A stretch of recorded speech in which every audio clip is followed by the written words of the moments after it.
Labon sawen ipakai Jesu Krista menin salam kahin bolovin ay. Tuni patin ni khuting ay to kilonin patin to a holim na. Anene hitin i Bible sang sim na diu cha hele. Philippi mite henga sol sa Paul le khatot. Bungli chang li na he anasim hitin. Philippi mite henga sol sa Paul le khatot bungli chang li na. Nang ho pakaya Kipah Thanom Jingin tikit leving e Kipah Thanom Jingin patinen tuting ta isim do pate bu piu hen lang tunia I holim na no mo chu Kipah Thanom Jingin ti ai leisit sunga hen Kipah lo na ding til tam ta hi om zin hi in sunga Kipah lo na ding til in sung mi te ja Kipah lo na ding ahilo wa hele itsen na mun khosung ham town sung ham ahilo le inoto na mun hama Kipah lo na ding til tam ta leisit sung hen Kipah sa lo ding til tam ta om zin khadwi kom la til ingai tu bang egel bang ahilo ja Kipah lo na ding zong omin ting le mi him midang ho ji Kipah lo na dem se ho ji milung tim palo ho ji mi palo ho zia ele ikisulung phat mo Kipah lo ta ahin khui man ko mom zinai ahin la patin le khabun tu ni kho sap chu ipyamati le Kipah Thanom Jingin Umun tikir leving Kipah Thanom Jingin Umun ati ai ye chen che Bible kasima hin mi im khad he ja Kipah Thanom Jinga itiki thei ding ham ti kele ke ka kidong nei Echipan chilai Bible sang he pate chan ka simen meditate ka bolin itile Kipah Thanom Jinga ka thei ding ham pathin thu hin ipi sap nom ham Kipah Thanom Jinga ji chu pathin thu hin ite hil thei ding ham ipi sap thei ding ti hi ka ngai tu ta na hele ka Kipah dan chu Kipah Thanom Jinga thei na lampi phabe khat ka ki mu doi nei Mihim khad hi na Kipah Thanom Jinga thei na hi ipiham pakaya Kipah Thanom Jingon ati hi Bible en Kipah Thanom Jingon ti se pun pakaya Kipah Thanom Jingin Umun ati hi he chi achu Kipah na ding ho hai thil le lo ji hello mihim dang ho ji hello hello ala sum le pai ji hello pakaya Kipah Thanom Jingin he chi hi Bible en hi le pathin le khabu sima cha Thanom ta Kipah ta hin khu naman thei hu ti taw naman nalama Kipah ta hin khu naman thei hu ti pathin choi at na le pathin wa choi na lama Kipah ta hin khu naman thei hu ti hi ai pakai ngai lo pau tun sot hin na pe pau ching hoi pau mina cha Kipah Thanom ta na thei he ti akhat na kan sei no mi ai teng la ani na sei no mu chi pyam ti le pathin na ta sana hele iti phat he jong hoi lai mun he jong la Kipah Thanom ta ana thei ding he ai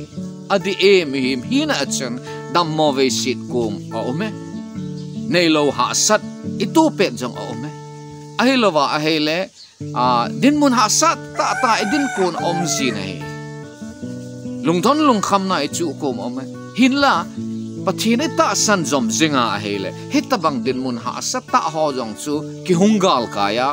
pathinin phatte ebo te ti chu ta san angai ai ipu pol hangai tu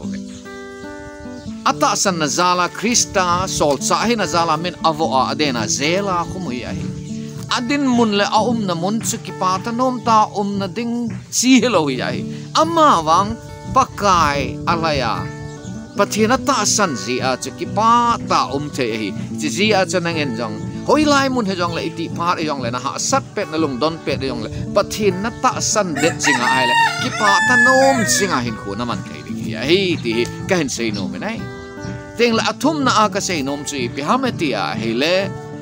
Kipah Thanom ta thei na thugu chu hi che hi pathin cha ka hi ti chu na ke he jinga ai le hoi lai mun jong le chen pathin chu na pa hi ti na ke jinga nang chu pathin cha ka hi ti na ke het jing le Kipah Thanom jinga na thei ding mi haula a jong ai lo lim bol thei ta mi ching mi thim la jong la chen gen thei na ke sa ji a lung dong ta ai lova a hele lung neu ta na lo ding pathin chuna pa hi ji a Kipah ta hin kuna man thei jing ting hi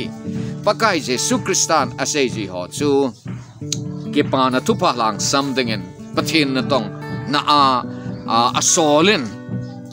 Kipah na thupa lang sam ding chun ale ama ho ga chi na ba chun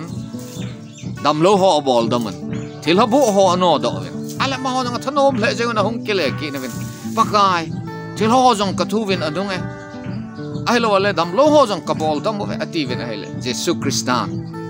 thil ho na thu wa anun zi le dam lo ho na bol dam si un Kipah wen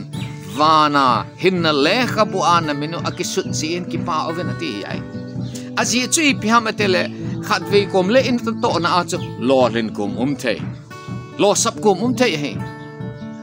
i ministry na to na ke jing yong patin na tong ka hina ka lo len kom men ka lo sap kom men ni si a cha patin tu ke se jing lo crusade speaker chu ke jing lo he ai dam lo itam pi kum jong le adam loi ome adam lo loi jong ome ya chu i ministry a lo len ji mai a chu Kipah ding hilovin vana hinna le khabu a imin akisut si a chu Kipah ding hayai hiti a chu Kipah le hoi lai mun hela lo sapet hen lang lo len na ni khu hi jong le Kipah na chu manglo hi a hiti hi pakai Jesu Kristan a se ji ho ana sei pi a hi nang hon nana to na wa chil hon na tu wa nun ji le a hi lo wa he le dam lo ho na tau pi adam ji in Kipah hun lang pathin cha na hi ji on vana hinna le khabu an mino kisut jin Kipah oven ati adi di jing ya ia je kasupi dei ta te ho tu ne ne khwa pathin le khabun Kipah Thanom zun ati hi adi ta hin khwa thil so the hi ti hi kan sei no hi i tabanga hin khu mang lew han i ti lew han Kipah Thanom ta i sing thei diu ham